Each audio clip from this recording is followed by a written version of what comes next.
هذا القرآن يوحدنا لطريق الخير يوجهنا. الحمد لله رب العالمين والصلاة والسلام على سيد الأنبياء والمرسلين محمد وآله وصحبه أجمعين. أما بعد، رب اشرح لي صدري ويسر لي أمري واحلل عقدة من لساني يفقهوا قولي. سبحانك لا علم لنا إلا ما علمتنا إنك أنت العليم الحكيم. پچھلے حدیث کے درس میں ہم لوگوں نے سجدہ شکر کے بارے میں پڑھا تھا، اور اس سے پہلے سجدہ تلاوہ، سجدہ سہو کے بارے میں تفصیلی گفتگو گزر چکی ہے. آج کے درس میں اور آئندہ کے درس میں انشاءاللہ سنت نمازوں کے بارے میں، وہ نمازیں جو فرض کے علاوہ پڑھی جاتی ہے، فرض نماز سے پہلے ہو یا فرض نماز کے بعد ہو، اس کا تذکرہ آج کے درس میں آئے گا. یاد رکھیے، چند نمازیں وہ ہیں جن کو اللہ کے نبی صلی اللہ علیہ وسلم کبھی نہیں چھوڑتے تھے، پابندی سے پڑھتے تھے. جیسے وطر کی نماز ہے، اللہ کے نبی صلی اللہ علیہ وسلم اس کو پابندی سے پڑھتے تھے، اور اس کا حکم بھی اللہ کے نبی نے دیا. فجر سے پہلے کی سنت اللہ کے نبی بڑی پابندی سے پڑھتے تھے. بہت سارے ایسی نمازیں ہیں جو اللہ کے نبی صلی اللہ علیہ وسلم کبھی کبھار چھوڑ بھی دیتے تھے یا چھوٹ بھی جاتا تھا. جو نمازیں اللہ کے نبی صلی اللہ علیہ وسلم پابندی سے پڑھتے تھے اس کو سنت مؤکدہ کہا جاتا ہے. اس کو ہم لوگ کیا کہیں گے؟ سنت مؤکدہ یا سنن رواتب. اس کو کیا کہتے ہیں؟ سنن رواتب یا سنت مؤکدہ، تاکید سے پڑھی جانے والی نماز. اور وہ نماز جو اللہ کے نبی صلی اللہ علیہ وسلم کبھی کبھار چھوڑ دیتے تھے ان کو سنت غیر مؤکدہ کہتے ہیں. یعنی اتنی تاکید اس کی نہیں ہے، کبھی کبھی انسان چھوڑ دے تو کوئی حرج نہیں. لیکن ہم لوگوں کو دونوں نماز کی پابندی کرنی چاہیے، چاہے سنت مؤکدہ ہو چاہے سنت غیر مؤکدہ ہو. کیوں؟ اللہ کے نبی صلی اللہ علیہ وسلم اور صحابہ تابعین وہ رات رات بھر نماز پڑھتے تھے، اور ان کی زندگی نورانی زندگی تھی، اور ہر اچھے کام کو اختیار کرتے تھے اور ہر برے کام سے بچتے تھے. ہمارے پاس وہ نیکیاں نہیں ہیں. ہمارے پاس دن میں وہی وقت جس میں ہم نمازیں پڑھتے ہیں، اور کبھی کسی کو وقت ملا، کوئی خوش نصیب ہے تو قرآن تھوڑا سا پڑھ لیتا ہے، ورنہ اکثر اوقات ہم لوگ غفلت میں اور نافرمانی میں اور گناہوں میں، غیبت میں، چغلی میں گزارتے ہیں. تو اس سے وہ نمازیں جو سنت غیر مؤکدہ ہو اس کو یہ سمجھنا کہ یہ تو چھوڑ بھی سکتے ہیں، اس کو ترک بھی کر سکتے ہیں، اور اس کو چھوڑنے لگ جائے تو بڑی افسوس کی بات ہے کہ انسان علم آنے کے بعد، معلوم پڑنے کے بعد اس کی اہمیت بھی معلوم ہو، وہ کب چھوڑنا، کبھی مجبوری کے صورت میں وہ کب چھوڑ سکتے ہیں، کوئی عذر ہو تب چھوڑ سکتے ہیں. عام حالتوں میں ان نمازوں کو نہیں چھوڑنا چاہیے. اب دیکھیے، سب سے پہلے جو نمازیں ہم لوگ پڑھتے ہیں فرض کے علاوہ، اس سے کیا ہوتا ہے؟ اس سے اللہ کے نبی صلی اللہ علیہ وسلم کی مرافقت، اللہ کے نبی صلی اللہ علیہ وسلم کی رفاقت، اللہ کے نبی صلی اللہ علیہ وسلم کے ساتھ رہنا یہ نصیب ہو سکتا ہے جو آدمی فرض کے علاوہ سنتوں کی پابندی کرتا ہے. کثرت سے سنت نماز، چاہے مؤکدہ ہو چاہے غیر مؤکدہ ہو. سنت مؤکدہ کون سی نماز ہے؟ میں نے ابھی بتایا، وہ جو اللہ کے نبی ہمیشہ پڑھتے تھے، کبھی نہیں چھوڑتے تھے. سنت غیر مؤکدہ وہ نماز ہے جو کبھی اللہ کے نبی صلی اللہ علیہ وسلم سے چھوٹ بھی جاتی تھی. ان دونوں نماز کو اللہ کے نبی صلی اللہ علیہ وسلم پڑھتے تھے، اور کبھی کبھی سنت غیر مؤکدہ اللہ کے نبی چھوڑ دیتے تھے. ہم لوگ اگر پابندی سے کریں گے، پابندی سے ان نمازوں کو ہم ان کے وقتوں پر پورے توجہ کے ساتھ، خشوع خضوع کے ساتھ اگر ان نمازوں کو ادا کیا جائے گا تو اللہ کے نبی کی مرافقت، اللہ کے نبی کے ساتھ کل قیامت کے دن رہنا نصیب ہوگا. کتنی بڑی بات ہے. دیکھیے، آدمی آج کسی پوش ایریا میں رہتا ہے، کسی ایسے ایریا میں رہتا ہے جہاں کوئی ایم ایل اے ہو، کوئی ایم پی ہو، کوئی ڈسٹرکٹ کمشنر ہو، کوئی کلیکٹر ہو، کوئی اور کچھ ہو، تو آدمی کہتا ہے بڑے فخر سے میں فلاں ایریے میں رہتا ہوں، وہاں فلاں فلاں لوگ ہیں، فلاں فلاں ایسے ہیں ویسے ہیں. آدمی اپنے اعتبار سے بات کہہ کے لوگوں کو ایک یہ دلاتا ہے کہ میں تو ایسی جگہ پہ رہتا ہوں جہاں دنیا کے بڑے باعزت لوگ رہتے ہیں، اور اس کو فخر سمجھتا ہے. اور سب سے فخر کی بات کیا ہے؟ کل قیامت کے دن جنت ملنا اور جنت میں اللہ کی نبی کا ساتھ ملنا. کتنی بڑی بات ہے. دنیا میں ہم نے اللہ کے نبی صلی اللہ علیہ وسلم کو نہیں دیکھا، ان کے ساتھ نہیں رہے، وحی کو نازل ہوتے ہوئے نہیں دیکھا، جبریل امین کو اترتے ہوئے نہیں دیکھا، فرشتوں کو اترتے ہوئے نہیں دیکھا، قرآن کو اترتے ہوئے نہیں دیکھا.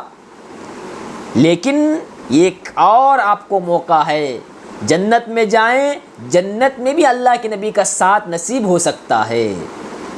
جنت تو ملنا ہے، جنت کے ساتھ کیا چیز چاہیے؟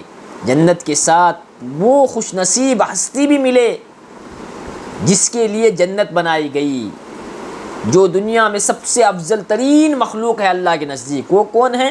اللہ کے نبی صلی اللہ علیہ وسلم. اب دیکھیں یہاں ایک حدیث آ رہی ہے مسلم شریف کی، عن ربیعۃ بن کعب الاسلمی رضی اللہ عنہ قال قال لی النبی سل فقلت اسألک مرافقتک فی الجنہ فقال او غیر ذلک فقلت هو ذاک قال فاعنی علی نفسک بکثرۃ السجود. حضرت ربیعہ بن کعب الاسلمی رضی اللہ تعالیٰ عنہ اللہ کے نبی صلی اللہ علیہ وسلم سے ایک مرتبہ پوچھتے ہیں کہ اللہ کے نبی سے، وہ بیان فرماتے ہیں کہ اللہ کے نبی نے مجھ سے کہا کہ پوچھ. کیا پوچھتا ہے؟ ان کا لمبا واقعہ ہے. یہ بڑے خدمت گزار تھے، اللہ کے نبی کے لیے وضو کا پانی لانا، اللہ کے نبی کی خدمت کرنا یہ ہمیشہ کرتے تھے. ایک مرتبہ اللہ کے نبی کی خدمت کر رہے تھے، اللہ کے نبی خوش ہو کر کہا کہ پوچھ. کیا پوچھتا ہے؟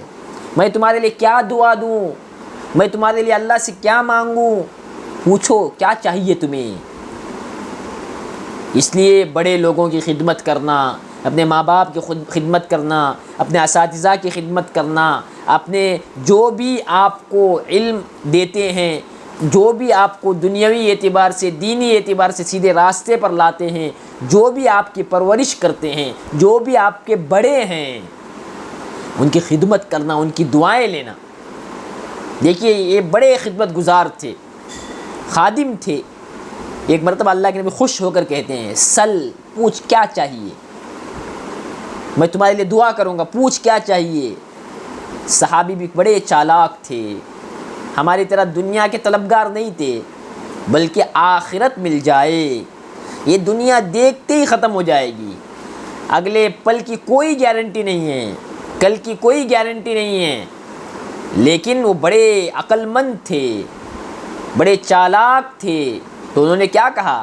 اے اللہ کے نبی، میں آپ سے جنت میں آپ کی رفاقت چاہتا ہوں، میں آپ کے ساتھ جنت میں رہنا چاہتا ہوں.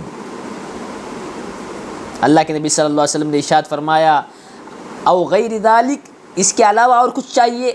میں نے کہا بس اے اللہ کے نبی، بس اتنا ہے، یہ آپ میرے لیے دعا کیجئے، آپ کا ساتھ ہو جنت میں. اس سے بڑی خوشخبری کیا ہو سکتی ہے؟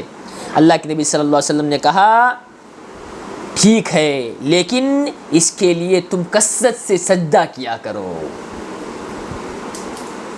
فَأَعِنِّي عَلَى نَفْسِكَ بِكَثْرَةِ السُّجُودِ، اس کے حصول کے لیے یعنی کثرت نوافل کے ذریعے سے، سنت نمازوں کے ذریعے سے میری مدد کرو.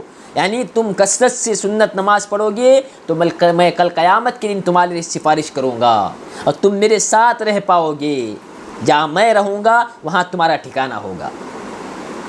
اب دیکھیے ہم لوگوں کے لیے کتنی بڑی بات ہے. اللہ کے نبی اگر یہ جملہ نہ بتاتے تو ہم لوگوں کو یہ موقع کیسے ملتا؟ ان کے لیے اللہ کے نبی نے کہا تمہیں مل جائے گا. پھر ایک بات کہی کہ تم کثرت سے نماز پڑھا کرو، کثرت سے سجدہ کیا کرو. کثرت سے کرنا ہے تو کون سا ہے؟ فرض نماز کے بعد اس سے پہلے کی سنت، اس کے بعد کی سنتیں ہیں.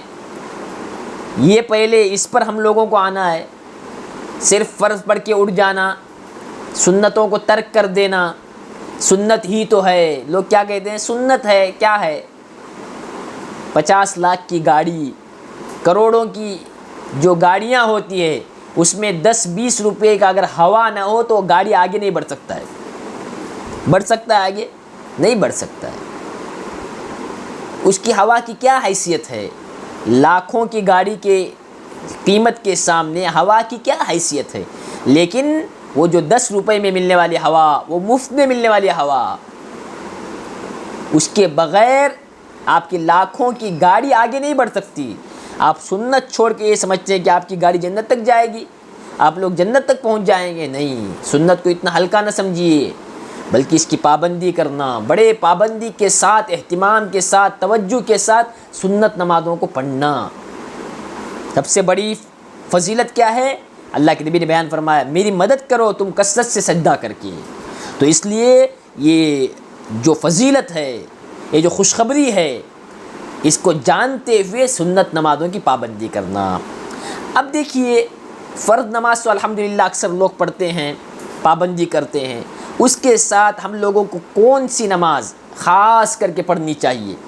اب دیکھیں یہاں پہ حدیث آ رہی ہے، بخاری اور مسلم کی روایت ہے، ان ابن عمر رضی اللہ عنہما قال حفظت من النبی 10 رکعات۔ اللہ کے نبی صلی اللہ علیہ وسلم کے صحابی ابن عمر رضی اللہ تعالیٰ عنہ، عبداللہ ابن عمر، بڑے جلیل القدر صحابہ میں ان کا شمار ہوتا ہے۔ وہ کہتے ہیں کہ میں نے 10 رکعتیں اللہ کے نبی سے یاد کی، 10 رکعتوں کو میں نے پابندی سے دیکھا کہ اللہ کے نبی پڑھا کرتے تھے۔ کون کون سی رکعتیں ہیں؟ ایک تو رکعتین قبل الظہر، وہ رکعتین بعدہا، ظہر سے پہلے 2 رکعت، ظہر کے بعد 2 رکعت۔ اب آگے آئے گا، ظہر سے پہلے 4 رکعت، ظہر کے بعد 4 رکعت، حدیث آئے گی۔ پابندی سے کبھی نہیں چھوٹنا، ظہر سے پہلے 2 رکعت اور ظہر کے بعد 2 رکعت۔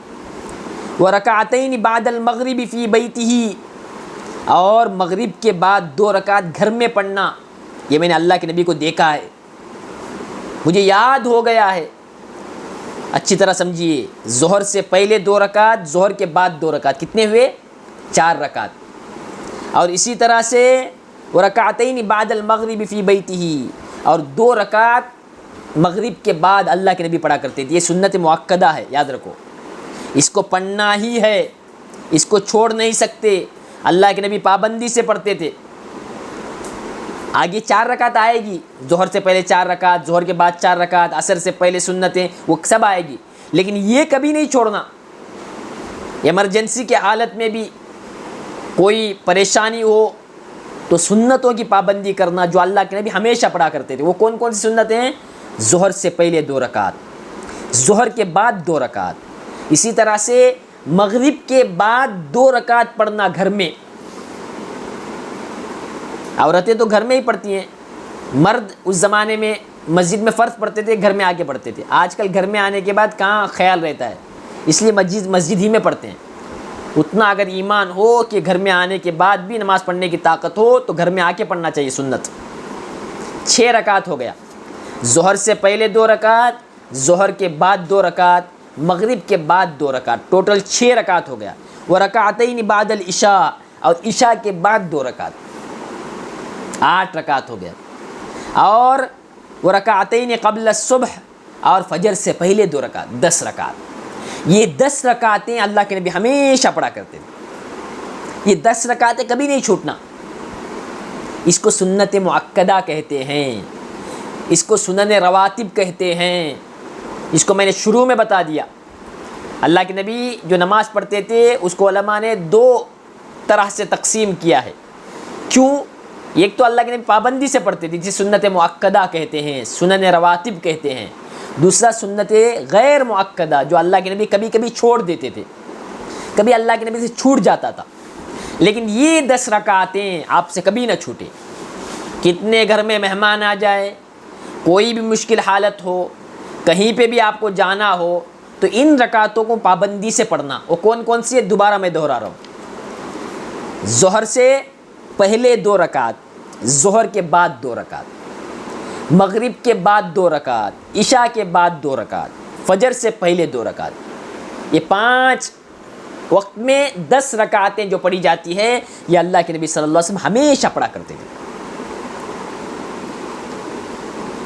اب آئے ظہر سے پہلے 4 رکعت سنت غیر مؤکدہ میں، ٹھیک ہے، بعض علماء اس کو سنت ہے، کوئی سوال پوچھ رہے ہیں کہ ظہر سے پہلے 4 رکعت ہے کیا بول کے، ہے نا بول کے پوچھ رہے ہیں، پابندی کے ساتھ جو اللہ کے نبی پڑھا کرتے تھے وہ کیا ہے، یہ 10 رکعت ہے۔ اب آگے آئے گی ظہر سے پہلے 4 رکعت کی بھی حدیثیں ہیں، اس میں بھی تاکید بیان کی گئی، لیکن خاص کر کے کسی بھی صورت میں یہ 10 رکعت نہیں چھوٹنا، اب آگے آئے گی۔ اسی لیے بعض علماء ظہر سے پہلے بھی 4 رکعت سنت مؤکدہ کہتے ہیں، ظہر کے بعد بھی 4 رکعت سنت مؤکدہ کہتے ہیں، کیونکہ اللہ کے نبی وہ پڑھا کرتے تھے، لیکن بعض حدیث میں کبھی کبھی وہ چھوڑنے کا تذکرہ ہے، جیسے کہ یہاں پہ ابن عمر رضی اللہ تعالیٰ عنہ کیا بیان فرماتے ہیں، اللہ کے نبی صلی اللہ علیہ وسلم سے میں نے 10 رکعت کو یاد کیا، اس میں کیا ہے، ظہر سے پہلے 2 رکعت، ظہر کے بعد 2 رکعت، اگر ہمیشہ پڑھتے تھے اس کو یہاں پہ ابن عمر رضی اللہ تعالیٰ بیان فرماتے تھے، لیکن اللہ کے نبی پڑھتے تھے، ایسا نہیں چھوڑتے تھے بول کے نہیں، آگے آئے گا خود سے۔ اب دیکھیے آگے کی حدیث میں پڑھتا ہوں، وَلِمُسْلِمٍ كَانَ إِذَا طَلَعَ الْفَجْرَ لَا يُصَلِّي إِلَّا رَكَعَتَيْنِ خَفِيفَتَيْنِ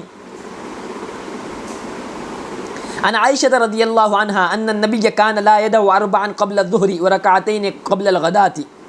دیکھو یہ دیکھو حدیث بخاری کی، اس حدیث کے بنیاد پر اکثر علماء یہ کہتے ہیں کہ ظہر سے پہلے 4 رکعت سنت مؤکدہ ہے، کیوں، اس حدیث میں تاکید آئی ہے۔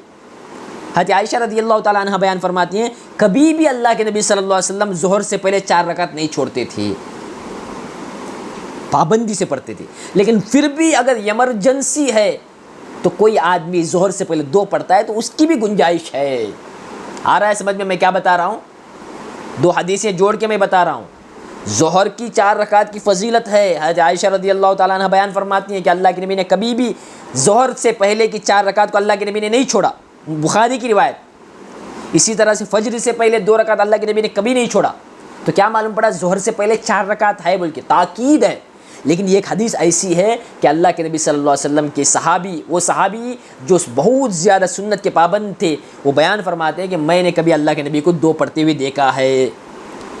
تو ایسی مجبوری کی صورت میں آپ ظہر سے پہلے 2 بھی پڑھ سکتے ہیں۔ میں نے 2 پڑھنے کی آپ کو حکم نہیں دے رہا ہوں، میں بتا رہا ہوں کہ کبھی ظہر سے پہلے 2 پڑھیں گے، یہ بھی سنت ہے، لیکن یہ حدیث آنے کے بعد ظہر کی 4 ہی پڑھنا چاہیے، آپ کو تاکید کرنا چاہیے، کیوں، دوسرے حدیث میں اس کی تاکید بیان کی گئی ہے۔ تو اس لیے بہت سارے سنت نمازوں میں دیکھو، فرض نماز تو پابندی سے پڑھنا ہی ہے، فرض نماز کے بعد سب سے اہم نماز کون سا جو چھوڑ ہی نہیں سکتے، وہ وتر کی نماز ہے۔ وتر کے بعد میں سب سے اہم نماز کون سی ہے، وہ فجر سے پہلے کی سنت ہے۔ اس کے بعد میں سب سے خطرناک یعنی اہمیت کا حامل کوئی اگر نماز ہے تو وہ کون سا نماز ہے، وہ ظہر سے پہلے کی سنت نماز ہے۔ مطلب آپ کو سمجھ میں آ رہا ہے، حدیث میں جتنی پابندی، جتنی حدیثوں میں کسی نماز کے بارے میں تاکید بیان کی گئی، اس کی اہمیت اتنی بڑھ جاتی ہے۔ وتر کے بارے میں بڑی تاکید آئی ہے، تو سب فرض نماز کے بعد سب سے اہمیت کا اگر حامل ہے، سب نمازوں میں سب سے زیادہ تاکیدی اگر کوئی نماز ہے تو وتر کبھی نہیں چھوڑنا۔ کوئی مجبوری کے صورت میں آپ عشاء کے بعد سنت چھوڑ دو، لیکن وتر نہیں چھوڑنا۔ دوسرے سنت چھوڑنے کے مقابلے میں فجر سے پہلے کبھی سنت نہیں چھوڑنا، مغرب کے بعد سنت چھوڑنے کے مقابلے میں ظہر سے پہلے کی سنت نہیں چھوڑنا۔ ایسا تاکید کیسے آئی ہے، کسی نماز کے بارے میں تاکید کیسے بیان ہوا ہے، فرض نماز تو چھوڑ ہی نہیں سکتے۔ اس کے بعد سب سے اہم نماز وتر کی نماز ہے، اس کے بعد سب سے اہم نماز کون سی ہے، فجر سے پہلے کی سنت، اس کے بعد کون سی ہے، ظہر سے پہلے کی سنت۔ یہ تاکید احادیث کی روشنی میں بنتی جاتی ہے۔ یہ سنت مؤکدہ، یہ غیر مؤکدہ جو ہم لوگ بیان کیے، یہ ہے نا، وہ ہم نے بعد میں بنایا ہے، حدیث میں اس طرح سے کوئی لفظ نہیں ہے یہ سنت مؤکدہ ہے، یہ سنت غیر مؤکدہ ہے۔ پھر کیسے علماء نے بیان کیا، بیان اس طرح سے کیا، تاکید کیسے آئی ہے، حکم کو کتنے تاکید سے بیان کیا گیا ہے، اس اعتبار سے اس کو سنت مؤکدہ، کیونکہ اللہ کے نبی ہمیشہ پڑھتے تھے۔ حضرت عائشہ رضی اللہ تعالیٰ عنہ بیان فرماتے کہ اللہ کے نبی ظہر سے پہلے کبھی بھی 4 نہیں چھوڑتے تھے، تو معلوم پڑا یہ سنت مؤکدہ ہے۔ لیکن میں نے پیچھے بتایا 10 رکعتیں، اس میں ظہر سے پہلے 2 کی ہے، یہ بھی تذکرہ ہے، کبھی مجبوری کے صورت میں کوئی بہت تھکے ہوئے ہو تو آپ ظہر سے پہلے 2 پڑھ لیا، یہ سمجھ کے اللہ کے نبی نے کبھی پڑھا ہے تو اس پر بھی آپ کو بھرپور ثواب ملے گا، یہ بات یاد رکھنی چاہیے۔ تو معلوم پڑا کہ یہ 10 رکعت سنتیں، 10 رکعت کے بعد اب یہاں پہ اس حدیث کے ساتھ 12 رکعت ہو گیا، وہ کون سا، ظہر سے پہلے 4 پڑھنا چاہیے، اللہ کے نبی کبھی نہیں چھوڑتے تھے۔ اور حضرت عائشہ رضی اللہ تعالیٰ عنہ ہی بیان فرماتی ہیں کہ فجر سے پہلے جو 2 رکعتیں وہ بھی اللہ کے نبی صلی اللہ علیہ وسلم کبھی نہیں چھوڑتے تھے۔ اب دیکھیے بخاری اور مسلم کی روایت، میں نے بتایا نا وطر کی نماز کے بعد سب سے زیادہ جو پابندی سے اللہ کے نبی صلی اللہ علیہ وسلم نماز پڑھتے تھے وہ کون سی ہے؟ فجر سے پہلے کی 2 رکعت۔ اب دیکھیے یہاں پہ عن عائشہ رضی اللہ عنہا، حضرت عائشہ رضی اللہ تعالی عنہا ہی بیان فرماتے ہیں لم یکن النبی علی شیء من النوافل اشد تعاہدا منہ علی رکعتي الفجر۔ بخاری اور مسلم کی روایت میں آتا ہے اللہ کے نبی صلی اللہ علیہ وسلم فجر کے سنت سے زیادہ اہتمام کے ساتھ کوئی نماز نہیں پڑھتے تھے۔ فجر کی 2 رکعت کی جو سنتیں، اس کی اتنی اہتمام اللہ کے نبی صلی اللہ علیہ وسلم کیا کرتے تھے۔ پیچھے حدیث میں کیا آیا؟ ظہر کا 4 بھی نہیں چھوڑتے تھے، فجر کا 2 بھی نہیں چھوڑتے تھے۔ اب پھر فجر کے بارے میں اور تاکید سے بول رہے ہیں اللہ کے نبی صلی اللہ علیہ وسلم فجر کی جو 2 رکعت سنت ہے فجر سے پہلے جو پڑھی جاتی ہے اس کا جتنا خیال کرتے تھے نا، بیوی کہہ رہی ہے کہ کوئی سنت نماز کو ہم نے نہیں دیکھا کہ اللہ کے نبی نے اتنی پابندی سے اس کو پڑھا ہو۔ اور مسلم شریف کی روایت میں کیا آتا ہے؟ رکعتا الفجر خیر من الدنیا وما فیہا، فجر کی 2 رکعت سنت جو ہے دنیا اور دنیا میں جو کچھ ہے اس سے بہتر ہے۔ دنیا میں کیا کچھ ہے بولو؟ آج بلینئر کتنے دنیا کے چیزوں کے مالک، آپ کسی بھی اعتبار سے دنیا کا قیمت لگائیے، اس سب سے بڑھ کر اگر کوئی قیمتی ہے، کسی کی اہمیت اللہ کے نزدیک ہے، وہ فجر میں 2 رکعت سنت پڑھنے والی کی۔ دنیا میں کروڑ پتی، رینک 1 پہ دنیا بھر میں لوگوں کا لسٹ نکالیے، اللہ کے نزدیک ان سب سے بڑھ کر وہ شخص اہمیت کا حامل ہے جو کیا کرتا ہے؟ فجر کی 2 رکعت پڑھتا ہے۔ حدیث میں بیان فرمایا رکعتا الفجر، فجر کی 2 رکعتیں سنت خیر بہتر ہے من الدنیا وما فیہا، دنیا سے بھی اور دنیا میں جتنی چیزیں ہیں، سونا ہے، چاندی ہے، پیسہ ہے، کیا کیا چیزیں دنیا میں ہیں، ان سب سے بڑھ کر اللہ کے نزدیک اگر کسی کی اہمیت ہے فجر سے پہلے 2 رکعت جو پڑھتا ہے۔ تو اس حدیث سے معلوم ہوا اب ٹوٹل کتنے رکعتیں ہو گئی؟ 12 رکعتیں۔ پہلے والے حدیث میں 10 رکعت کا تذکرہ تھا، دوسرے والے حدیث میں ظہر کی 4 رکعت آ گئی تو 12 رکعت ہو گئی۔ اور ان تمام میں خاص کر کے سب سے اہمیت کا حامل کون سا نماز ہے؟ فجر سے پہلے 2 رکعت۔ اسی لیے فجر کے بعد کوئی نماز نہیں ہے، کوئی نماز نہیں پڑھ سکتے، لیکن فجر کی سنت اگر چھوٹ گئی ہے تو آپ لوگ پڑھ سکتے ہیں۔ رآ قیسا یصلی بعد الفجر رکعتین فلم ینکر علیہ، اللہ کے نبی صلی اللہ علیہ وسلم ایک صحابی قیس رضی اللہ تعالیٰ عنہ کو دیکھتے ہیں فجر کے بعد کچھ پڑھ رہے ہیں، ورنہ فجر کے بعد نماز نہیں ہے نا، فجر کے بعد کوئی نماز نہیں ہے، وہ 2 رکعت پڑھ رہے، تو کون سا تھا؟ فجر سے پہلے پڑھ نہیں سکے، اس لیے فجر بعد وہ سنت پڑھ رہے تھے، اللہ کے نبی نے کچھ بھی نہیں کہا۔ تو فجر کے بعد اگر کوئی آدمی 2 رکعت سنت جو فجر سے پہلے چھوٹا ہے فوراً فرض پڑھ کے بعد پڑھتا ہے تو گنجائش سے پڑھ سکتے ہیں، پڑھنا چاہیے، اس کو کبھی نہیں چھوڑنا چاہیے۔ اب دیکھیے یہ جو نمازیں جو پڑھتا ہے خاص کر کے کتنی رکعت ہو گئی؟ 12 رکعت۔ اس کی فضیلت دیکھیے، 3 حدیث ملا کے ٹوٹل کتنے ہو گئے؟ 12 رکعت ہو گئے۔ 12 رکعت کیا یہ سنت مؤکدہ، ٹھیک ہے؟ فجر سے پہلے 2 رکعت، ظہر سے پہلے 4 رکعت، ظہر کے بعد 2 رکعت، کتنے ہو گئے؟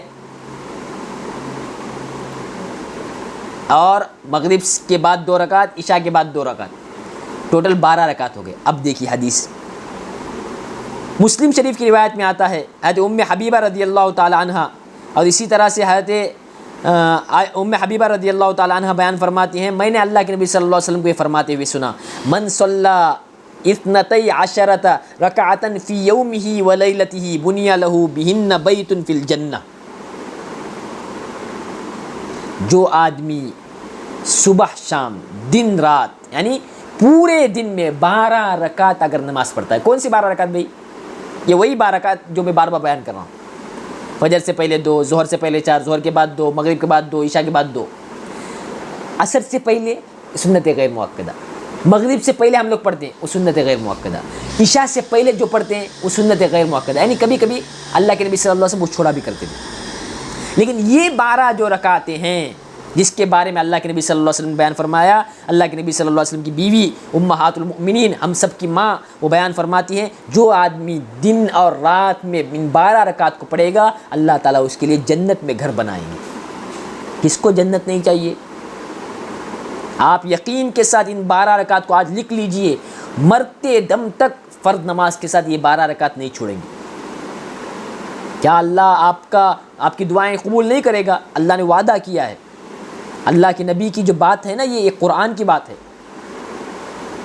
حضرت ام حبیبہ رضی اللہ تعالی عنہ یہ کیا بیان فرماتے ہیں؟ میں نے اللہ کے نبی کو فرماتے ہوئے سنا، اور اللہ کے نبی جو بولتے ہیں اس کو اللہ قرآن میں کہتا ہے وما ينطق عن الهوى ان هو الا وحی یوحى. نبی اپنے طرف سے کوئی بات نہیں کہتے، نبی وہی بولتے جو میں وحی کرتا ہوں. یہ اللہ کا وعدہ ہے. لوگ پریشان ہوتے ہیں جنت تلاش کرنے کے لیے. اس میں سے ایک صورت یہ ہے، اگر آپ کو جنت چاہیے، جنت میں ایک گھر چاہیے، جنت میں گھر ہے تو جنت میں جانا ہی ہے.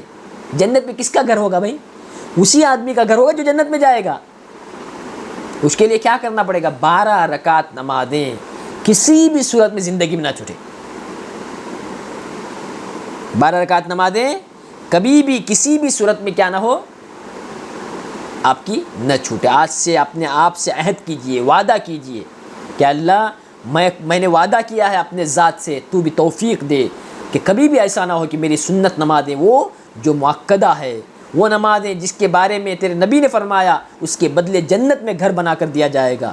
کتنی خوش قسمتی کی بات ہے، کتنا آسان ہے جنت حاصل کرنا. تو اس لیے آج سے عہد کیجئے، پابندی کیجئے کہ یہ جو 12 رکعتیں ہیں جن کو سنت مؤکدہ کہتے ہیں یہ کبھی آپ سے نہ چھوٹیں. بس اس کے بعد انشاءاللہ کل کے درس میں سنت غیر مؤکدہ جو نمازیں ہیں جس کو اللہ کے نبی کبھی کبھی چھوڑ دیتے تھے، کبھی کبھی چھوٹ جاتا تھا، لیکن اس کی بھی بڑی فضیلت ہے، تو اس کے بارے میں انشاءاللہ کل پڑھیں گے. ٹھیک ہے. السلام علیکم ورحمۃ اللہ وبرکاتہ.